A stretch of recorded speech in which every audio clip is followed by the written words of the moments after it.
ఈ వార్త చూసిరా ప్రజలు? నేను ఒక ముచ్చట చెప్తామని మర్చిపోయాను ఇంతకుముందు. ఈ వార్త మీరు చూడాలి. ఈడీ రైట్స్ ఏ రోజు జరిగినాయి? మన పొంగులేటి శ్రీనివాసరెడ్డి గారి మీద సెప్టెంబర్ 27వ తారీఖు 2024లో. కరెక్ట్గా ఈ రోజుకి సంవత్సరం అవుతుంది. మీరు ఇక్కడ చూడొచ్చు చాలా క్లియర్గా. ఈడీ రైట్స్ మన పొంగులేటి శ్రీనివాసరెడ్డి మీద మంత్రి నెంబర్ 2గా అప్పటిదాకా పిలువబడ్డటువంటి మంత్రి పొంగులేటి శ్రీనివాస్ రెడ్డి మీద ఈడీ రైట్స్ జరిగి సంవత్సరం. బేసిక్గా ఈడీ ఎవరినైనా రైడ్ చేసినా ఏదైనా చేసినా ఒక కేసు నమోదైనా వెంటనే దాన్ని అధికారిక హ్యాండిల్లో, ట్విట్టర్ హ్యాండిల్లో, మీడియా ప్రెస్ మీట్లో, దాని వెబ్సైట్లో, వీటిలల్లో పెడుతుంది, అధికారికంగా పెడుతుంది. కానీ సంవత్సర కాలం అవుతుందండి ఈడీ. ఒకసారి ఏం జరిగిందో మనం ఒకసారి ఊహించుకోవడం కాదు, ఒకసారి గుర్తు చేసుకుందాము. ఈడీ దాడులు చేసింది. కొన్ని బృందాలుగా ఏర్పడి పొంగులేటి శ్రీనివాసరెడ్డి ఆస్తుల మీద, ఆఫీసుల మీద, కార్యాలయాల మీద, ఇళ్ల మీద, అన్నింటి మీద ఏకకాలంలో దాడులు చేసింది. దాడులు చేసి కొన్ని వందల కోట్ల రూపాయల అక్రమాస్తులను గుర్తించింది. ఇది వాస్తవం. ఎట్లా చెప్తున్నాం ఈ మాట అంటే, పైసలు లెక్క పెడతందుకు లెక్క పెట్టేటువంటి నోట్ల కట్ట లెక్క పెట్టే మిషన్లు ఉంటాయా, ఆ మిషన్లు తీసుకుపోయారు లోపలికి. ఇప్పుడు తక్కువలు ఉంటే మిషన్లు తీసుకుపోతారా? ఓ కోటి రూపాయలు దొరికినా కానీ పెద్ద మిషన్లు ఏం తీసుకపోరు. కానీ మరి ఎన్ని వందల కోట్లు దొరికినాయో, ఎంత లిక్విడ్ క్యాష్ దొరికిందో. అప్పటికే వారు మంత్రి అయ్యి సంవత్సర కాలం అయింది. 2023 డిసెంబర్లో ప్రభుత్వం వస్తే సెప్టెంబర్ 27న అయింది. అంటే దాదాపు అటు ఇటుగా ఒక 9 నెలలు అయింది, 9-10 నెలలు అయింది అప్పటికి.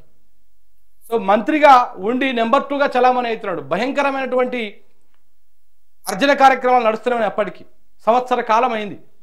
ఇవాళకి ఈడీ రైట్స్ జరిగి, ఈడీ నుంచి ఒక ప్రకటన లేదు, నో ప్రకటన, కేసు లేదు, ఎఫ్ఐఆర్ లేదు, కేసు లేదు, ఏది లేదు. అసలు రైట్స్ జరిగినాయా జరగలేదా గూగుల్లో కొడితే మాత్రం ఈడీ రైట్స్ జరిగినాయి పొంగులేటి మీద ఉంది. మరి ఆ ఈడీ ఫైల్ ఎడబెట్టింది, కేసు ఎందుకు నమోదు చేయలేదు? దీని మీద ఎవ్వరు ఎక్కడ కూడా ఒక అఫీషియల్ ప్రకటన లేదు. బేసిక్గా ఈడీ రైట్స్ జరిగితే, ఒక ఎవరి మీద కేసు అయితే రాసి రంపాలు పెడుతుంది అది. ఈడీ రకరకాల విచారణలు చేస్తూ ఉంటుంది, ఇబ్బందులకు గురి చేస్తూ ఉంటుంది, ఆస్తులను అటాచ్ చేస్తూ ఉంటుంది. మరి ఏమైంది? ఈ రైట్స్ జరిగిన తర్వాత ఆ కోహినూర్ హోటల్ ఉంది కదా, ఐటీసీ కోహినూర్ హోటల్, ఆ హోటల్లో అదాని గారితో పొంగులేటి గారి భేటీ అయింది. మంత్రి పొంగులేటి భేటీ అయింది. అది ఆయన కూడా ఒప్పుకున్నాడు. కలిసినాం, మాట్లాడినాం అని చెప్పి ఆయన కూడా ఒప్పుకున్నాడు.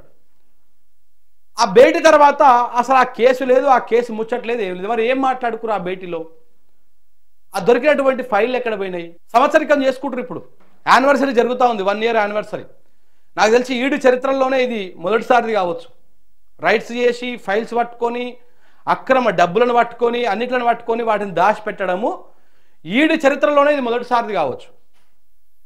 కనీసం ఎక్కడ కూడా ఎలాంటి ప్రకటన కూడా లేదు. ఆ ఐటీసీ కోహినూరులో అదాని గారితో కలిసిన తర్వాత పొంగులేటి శ్రీనివాసరెడ్డి గారు ఈ కేసు మొత్తం మ్యూట్ అయిపోయింది. మరి బీజేపీ మాటని వారు మోసుకొచ్చారా? ఈయన బీజేపీకి అటాచ్ అయిపోయారా? ఏమయ్యారు? పూటకో పార్టీ మారేటువంటి వీళ్ళందరూ కూడా, ఎందుకంటే ఆయన అధికారము ఎక్కడుంటే అటుపక్కనే చూస్తూ ఉన్నాం మనం మోస్ట్లీ. అప్పుడు 2014లో ఎంపీగా గెలిచి టీఆర్ఎస్ పార్టీలోకి వచ్చిండు. అధికారం ఉన్న రోజులు టీఆర్ఎస్ పార్టీలోనే ఉన్నాడు. కరెక్ట్గా ఎన్నికలకు 2-3 నెలల ముందు కాంగ్రెస్ పార్టీలోకి వెళ్ళి మళ్ళీ అధికారంలోకి వచ్చింది.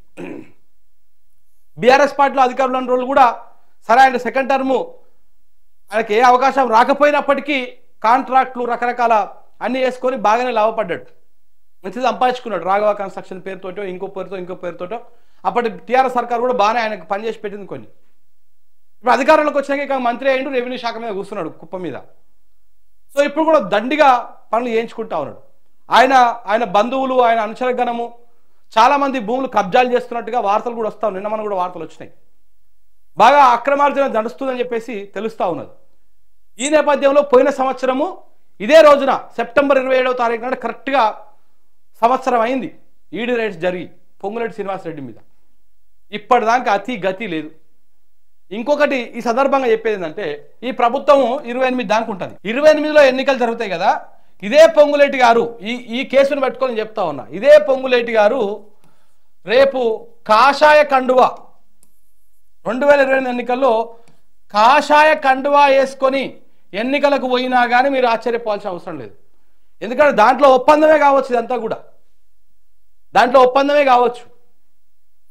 అందుకే ఈడీ దాడులు చేసినా రైడ్స్ చేసినా సంవత్సర కాలంగా ఎలాంటి ప్రకటన లేదు. ఆ ఫైళ్ళని తీసుకుపోయి రూమ్లో పెట్టి తాళం వేసి పెట్టిరు, అవసరం వచ్చినప్పుడు దులుపుదామని. మోడీ కానీ ఈడీ కానీ బీజేపీ కానీ చేద్దామని చెప్పేసి గుప్పిట్లో పెట్టుకున్నారు. ఎందుకంటే ఆయనకు సంబంధించినటువంటి కేసులు బొచ్చడు ఉన్నాయి. ఇప్పుడు పొంగులేటి శ్రీనివాసరెడ్డి మీద ఈడీ పూర్తి స్థాయిలో నిష్పక్షపాతంగా ఎంక్వైరీ చేస్తే బొచ్చడు అక్రమాస్తులు బయటపడతాయి అనేది అది ఓపెన్ సీక్రెట్. ఆయన దందాలు కాంట్రాక్టులు ఎక్కడికి వెళ్ళి వస్తాయి, ఎట్టెట్టు వస్తాయి, దాంట్లో అవకతవకలు ఇవన్నీ కూడా తీస్తే. కాబట్టి సంవత్సరం అవుతా ఉన్నది ఆయన మీద ఈడీ రైట్స్ జరిగి. మనం ఏం చేయాలి, ఈ సందర్భంగా పొంగులేటి గారికి హ్యాపీ యానివర్సరీ చెప్పాలి. ఈడీ రైట్స్ యానివర్సరీ ఈడీకి కూడా చెప్పాలి. మనం మీ చరిత్రలో ఒక మైలురాయిని ఒక హిస్టరీని క్రియేట్ చేసారు ఈడీ వాళ్ళు. నాకు తెలిసి ఇప్పటిదాకా ఎవరి మీద రైట్స్ జరిగినా అధికారికంగా ప్రకటించేవారు, కానీ తొలిసారి ఈడీ చరిత్రలో అధికారికంగా దాడులు చేసి కౌంటింగ్ మిషన్లు తీసుకుపోయి పత్రాలు స్వాధీనం చేసుకొని కొన్ని వందల కోట్ల రూపాయల అక్రమాస్తులను స్వాధీనం చేసుకొని మీకు చూపిస్తా, మోస్ట్లీ ట్రై చేస్తా, దొరుకుతుందా మా దాంట్లో పేపర్లో. ఆ రోజు వచ్చినటువంటి వార్త మన తెలంగాణ పత్రికలోనే చూడండి ఒకసారి. అక్షరాల 650 కోట్లు టీడీఎస్ కుంభకోణంలో మంత్రి పొంగులేటి ఫ్యామిలీ. ఆ రోజు వచ్చినటువంటి మీడియాకు వచ్చినటువంటి లీకులు, మీడియాకు వచ్చినటువంటి ఇన్ఫర్మేషన్. అక్షరాల 1300 కోట్లు 9 నెలల్లో మన మంత్రి గారు సంపాదించినటువంటి సంపాదన. స్వల్పకాలంలో అన్ని వందల కోట్ల మంత్రి ఆస్తుల పైన ఈడీ ఫోకస్ దేనికి సంకేతం? ఇక చూడండి మొత్తం ఇది ఈడీ ఈయన మీద రైడ్ చేసిన తెల్లారి రోజు మన పత్రికలో వచ్చినటువంటి వార్త. మీరు ఒకసారి చూడండి ఇక్కడ క్లియర్గా. బోగస్ కంపెనీలతోటి టీడీఎస్ లో అవకతవకలు, ఈడీ ఎంట్రీ తోటి బయటపడ్డ సంచలనాలు, మొత్తం పొంగులేటి ఇండ్లలో ఈడీ సోదాలు, హైదరాబాదు ఖమ్మంతో సహా ఏకకాలంలో 15 చోట్ల 16 బృందాలు రైడ్ చేసినాయి. శుక్రవారం ఉదయం నుంచి అర్ధరాత్రి దాకా సోదాలు జరిపినాయి. పొంగులేటి ఇంట్లోకి డబ్బులు లెక్కించే మిషన్లు పోయినాయి. 650 కోట్ల అవకతవకల పైన ఈడీ ఫోకస్ పెట్టింది. ఇది 28వ తారీఖు 2024 సెప్టెంబర్ 28వ తారీఖు వచ్చినటువంటి వార్తా కథనం. ఈయన 650 కోట్ల అవకతవకలకు పాల్పడ్డట్టు అప్పుడు ఈడీ కొంత లీకులు ఇచ్చింది బయటికి మీడియాకి. మనమే కాదు, చాలా పత్రికలు రాస్తాయి అప్పుడు. దాని తర్వాత ఈయన సంపాదన ఈ 9 నెలల్లో 1300 కోట్లు సంపాదించాడు అక్రమంగా అనేది కూడా అప్పుడు లీకులు వచ్చినాయి. ఇది పొంగులేటి శ్రీనివాసరెడ్డి గారి వ్యవహారం. ఈ వార్త వచ్చి సంవత్సరం అవుతుంది. దీనిని ఎటు తేల్చలేదు. 27 తారీఖు నాడు మిషన్లు లోపలికి పోయేటివి కూడా వచ్చినాయి. వేరే వాళ్ళే ఉండకుండా వచ్చు, అన్ని రోజులు డేట్లు ఉంటాయి. మనది ఉన్నట్టు ఉండదు అనుకుంటా, ఉంది సెప్టెంబర్ 28.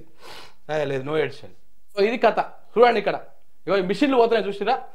నివాసం, పొంగులేటి నివాసంలోకి కౌంటింగ్ మిషన్లు పోతున్న ఫోటో ఇది. మరి ఇంత జరిగి ఇన్ని వందల కోట్ల రూపాయలు బయటకు చర్చ నడిచి సంవత్సరం అవుతుంది. ఇప్పటిదాకా ఆ మిషన్ల కథ ఏమైందో తెలియదు, ఆ కాగితాల కథ ఏమైందో తెలియదు, ఎక్కడ పోయిందో తెలియదు. చాలా అద్భుతం పొంగులేటి గారి మేనేజ్మెంటు. రేవంత్ రెడ్డి గారు అంటే రేవంత్ రెడ్డి గారికి మించిపోయారు వీరు.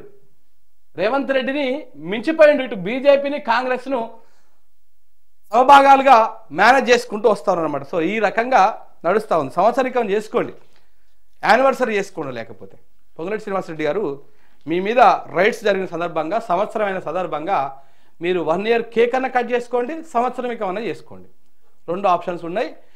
ఇంకొకటి తెలంగాణ ప్రజలకు, పాలేరు ప్రజలకు, ఖమ్మం ప్రజలకు, మీ అభిమాన నాయకుడు, మీ ఖమ్మం ముద్దుబిడ్డ, మీ ఖమ్మం ఉమ్మడి జిల్లా అభివృద్ధి ప్రదాత శ్రీ శ్రీ శ్రీ శ్రీ శ్రీ శ్రీ గోడ గడియారాల పొంగులేటి శ్రీనివాసరెడ్డి గారు 2028 డిసెంబర్లో వచ్చే ఎన్నికల్లో 3 రంగుల జెండాతో కాకుండా కాషాయంలో కనపడ్డా కానీ మీరు ఆశ్చర్యపోవాల్సినటువంటి అవసరం లేదు అని యావత్ ఖమ్మం ప్రజలకు, పాలేరు ప్రజల సాక్షిగా నేను విన్నవించుకుంటున్నా ప్రజలారా.